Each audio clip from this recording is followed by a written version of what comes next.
Começa agora. Diário Econômico PicPay. Uma análise das principais informações que impactam os mercados, A economia global e do Brasil. Apresentação Marco Caruso. Bom dia, pessoal. Hoje é sexta, 1º de março e este é o seu Diário Econômico. No fim, a inflação americana ficou em linha com a projeção do consenso e os mercados acabaram gostando. Existia um medo de mais uma surpresa altista depois dos últimos dados que saíram, então ter atendido às expectativas acabou sendo bem visto. Mesmo o PCI tendo subindo no mês aí no ritmo mais rápido em quase um ano, foi uma alta de 0,4%. É o que a gangue da calça caque e mocassim lá da Faria Lima chama de No News is Good News.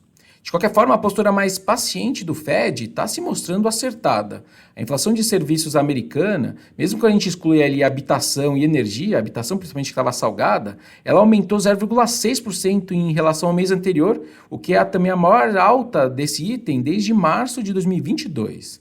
Esses itens, aliás, eles tendem a ser mais persistentes, né? Eles são mais ligados à economia doméstica americana, então os banqueiros centrais olham com uma lupa maior isso aí. Se o Fed tivesse entrado no oba-oba do mercado que tempos atrás projetava cortes de juros já em março, agora, se ele tivesse que recuar nessa realização, ia dar um barata-voa ainda maior nos mercados. É interessante perceber a seguinte sincronia, aliás, que está rolando entre as conjunturas dos países. Quem tem puxado a inflação em geral para baixo tem sido os bens, como alimentos e bens industriais, enquanto os serviços cederam menos, quando não estão, na verdade, piorando de novo na margem. Eu já falei dessa dicotomia aqui no Brasil, serviços de um lado e bens do outro, e isso também está valendo para os Estados Unidos. E por falar dos riscos para a inflação de serviços, os números do mercado de trabalho brasileiro voltaram a alimentar essa discussão. O desemprego veio mais baixo e voltou a ficar mais perto das mínimas recentes. E os salários dos trabalhadores voltaram a acelerar e estão subindo ali 4% acima da inflação.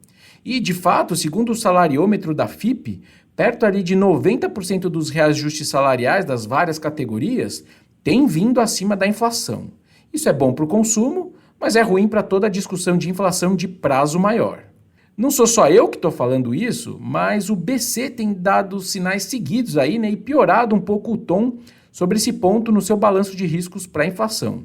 A ata passada do Copom trouxe isso, essa preocupação com o mercado de trabalho e a inflação de serviços, e mais de um diretor expôs esse ponto também em público.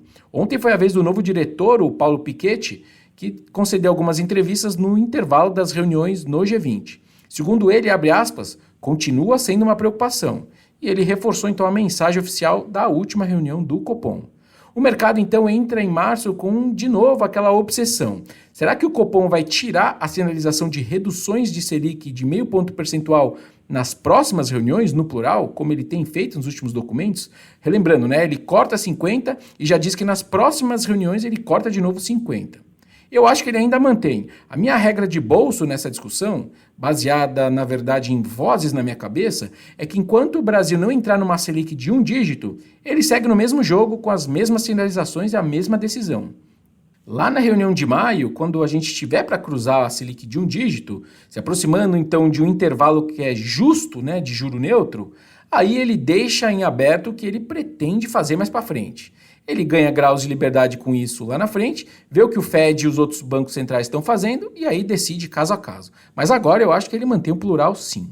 O BC ele ainda não tem uma pressão clara de inflação e do lado da atividade tem um emprego forte, verdade, mas o PIB nosso na margem deve ter crescido perto de zero no quarto tri. O dado sai daqui a pouco às 9 horas, a gente tem uma alta de 0,1% do quarto tri em cima do terceiro tri. É melhor do que a gente previa antes esse número, mas é mais um tri que está namorando com o negativo, certo?